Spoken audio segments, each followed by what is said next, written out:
I'm Logan Crawford, and right now on Spotlight, we're exploring an important book. It is called My Eyes, Isms, Ignorance, Interrelationships, and Insights. It's written by a powerful author. His name is Charlie Schmidtke. This compelling memoir blends personal stories with philosophical reflections on race, religion, gender, and grief, challenging readers to examine their own prejudices. Today, we will dive into the author's transformative journey through decades of societal change and personal growth. We're delighted to have this wonderful author join us here today on Spotlight. We thank the team at Books to Life Marketing for helping us put him in the spotlight today. And we ask viewers like you to support authors like him by subscribing to our channel and by purchasing his amazing book. The links are below this interview. Charlie, great to see you here today on Spotlight. No, it's great to be with you. Thank you. All of the topics that you explore in this book are of vital importance to the world today when we see more fractured than ever before. There's so many isms, there's so much ignorance, and you give us a lot of insight as to what the issues might be. Tell us why you decided to write this book. Well, I'm a storyteller. I have 8 grandchildren, my munchkins, Mm. and I've been telling them stories. And so I thought maybe I should put my stories together, but I didn't have a theme that really connected it. And then in the 2016 presidential election in the United States, I kept hearing about how it would be great to go back to the 1950s. Mhm. And I thought, my goodness, I was brought up then. That was an all white, male dominated, heterosexual Christian ethos. And I have been spending my entire life overcoming the prejudices that I grew up with. Mm. And so I thought that is the glue.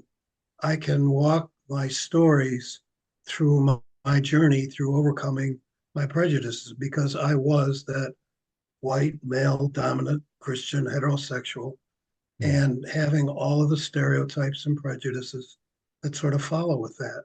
Yeah. And so I incorporated looking at racial and then religious prejudices, gender issues, sexual orientation issues.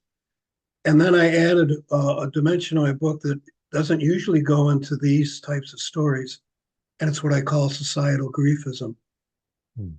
I I, I I have a PhD in philosophy, and I've taught Mm. death and dying and those issues throughout my career. But as I began to evolve in my understanding of death, with the death of my parents, loved ones, friends, uncles, aunts, I began to shift what my ideas were and started having more of a visceral and emotional. And then our 18-year-old daughter, our youngest, contracted leukemia. Mm. She fought it for 2.5 years, and she died in her bed at home with her sisters and their husbands when she was 21. Mm. And that redefined my life, redefined my attitude, and I think is one of the underpinning themes throughout all of this. My daughters have taught me overcome your ignorance, overcome your prejudices, understand that stereotypes, A, can be wrong, and B, individuals don't fit the stereotypic mold. Mm. And so I realized that all that I had been teaching about death and dying really was wrong. There are no stages to grief. There is no closure. There's Mhm. no moving on. It's a matter of how do you find a meaningful, balanced life with an attitude of understanding and realizing that your grief is going to overtake you sometimes. Yeah. And so I incorporated that as another section in the book. And then I finish it. I think it was important not just to lay out my journey, but what what should people do? One, examine their overt and covert prejudices, and two, understand that without respect, there is no glue in society. Yeah. And so my point is, you don't have to like people, you don't have to agree with them. You can forgive them, but you don't have to forget. But you need to respect. And if we could only restore respect with one another, then we could start breaking down these divisions and not agreeing, not liking, but respecting. Yeah. Well, it's a beautiful gift your daughter gave you in many Yes. ways. She gave you a paradigm shift. She gave you a pivotal moment in your life where you changed the way you look at life, look at people, look at the world. So that is her gift to you. Of course, we're sorry for her passing, of course, and I agree with you. Grief never really goes away. You just kind of learn to live with it, and eventually it hits you like a bad knee. It pops out when you least expect it. But Yep. we do the best we can do, for sure. Yes. Yes.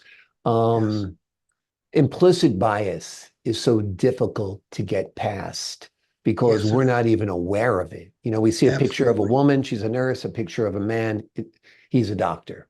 I mean, so Yep. how do we rewrite our brains so we get past those programmings that were put into it when we were young in the 50s, 60s, 70s, and even 80s and beyond? Well, the first thing is understanding ignorance. Um, the Socratic dictum, know thyself, but an unexamined life isn't worth living, is one of the things Socrates said.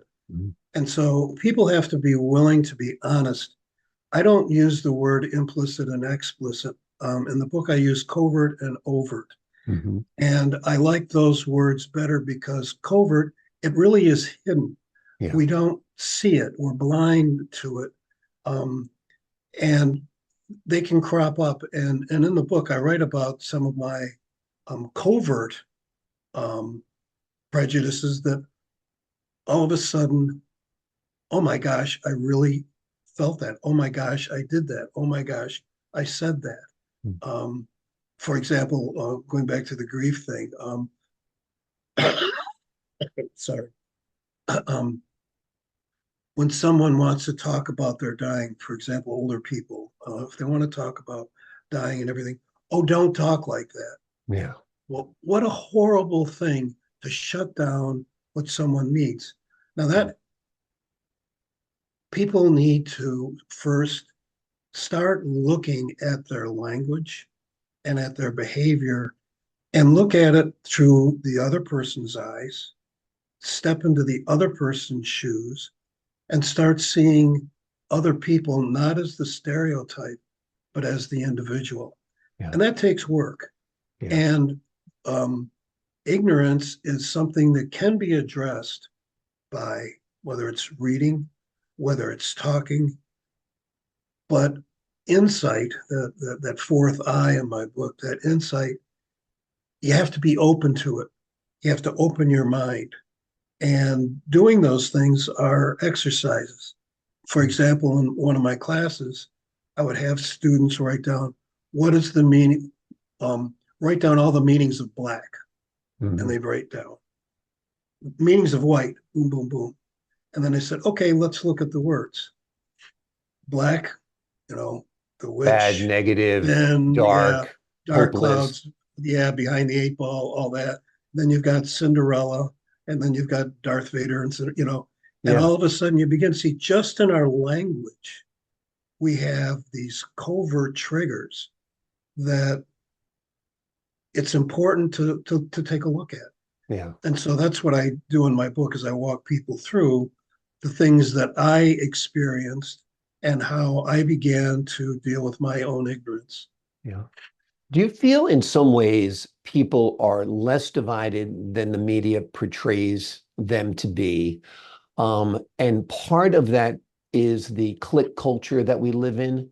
That clickbait is constantly out there to kind of get a charge out of someone that they write something about Trump, write something about Biden, show, rioters in New York City, show rioters in Washington.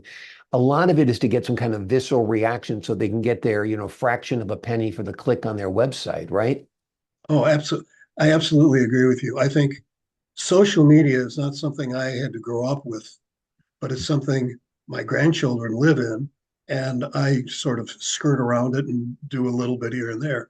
But I agree, social media is the weapon that has exacerbated the divisions and they accentuate it. And it's one of the things too in the news. Typically, what is the news? You want the sensational, you want the divisive, you want the two camps, you want, and you put out these visuals that, as you said, create this visceral response. And what they're really doing is all of them are triggering those covert stereotypic images that we were brought up with or that we have. And social media just reinforces it day after Absolutely. day after day. And I Agreed. completely agree with you. I do not think people are as divided. Um, I you can have political differences and have wonderful times with people, you know. Yeah. Yeah, family, friends, that is exists. That's the reality. Is it's less divisive. Yeah. Social media, news, television, they exacerbate it, Yeah. and television shows. I mean, television movies, they require stereotypes to create a character that people can respond to. So they reinforce the stereotypes that are already, as you said, implicit in society. And so, and what's one of the major themes in television? Justifiable revenge, getting even with the bad guy, you know, the guy we don't like or whatever. Yeah. I mean, there's so much murder depicted on television as a means to an end. It's And unbelievable just and justifiable. and It's justifiable. murder, Yeah. justifiable. Right. Like, Yes. oh, good, they got him. You get that Yep. satisfaction of Yep. vengeance and revenge. It's interesting. The other day, there was a headline: Jerry Seinfeld misses male dominant society.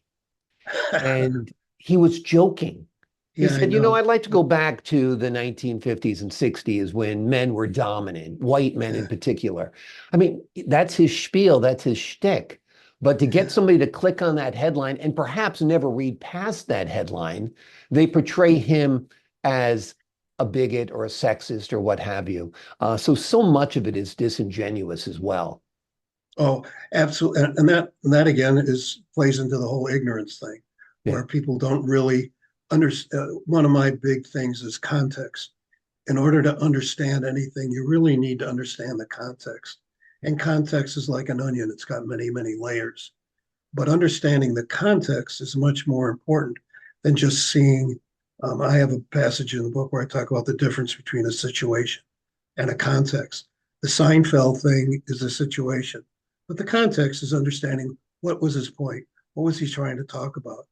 And yeah, people too often just stop at the situation and don't try to understand the context. exactly. He's lampooning dinosaurs like me, dinosaurs like Yeah, you, and yep, just yep, having a good yep, time at it. yep. Charlie Schmidtke has written an amazing book that'll help you get over a lot of the things that are wrong with society. It'll help you examine your life, your mind, your perspective, your influences. It is called My Eyes: Isms, Ignorance, Interrelationships, and Insights. It is a compelling memoir that blends personal stories with philosophical reflections on race, religion, gender, grief as well. And it challenges readers to examine their own prejudices. It's a great book. It's an important book, whether you're a high school student, college student, or just a average Joe or Jane on the street. Charlie, thank you so much for joining us here today on Spotlight. I appreciate it. Thank you very much for your time. I appreciate your time. And to the folks at home, I'm Logan Crawford, thanking you for your time this time. Until next time on Spotlight.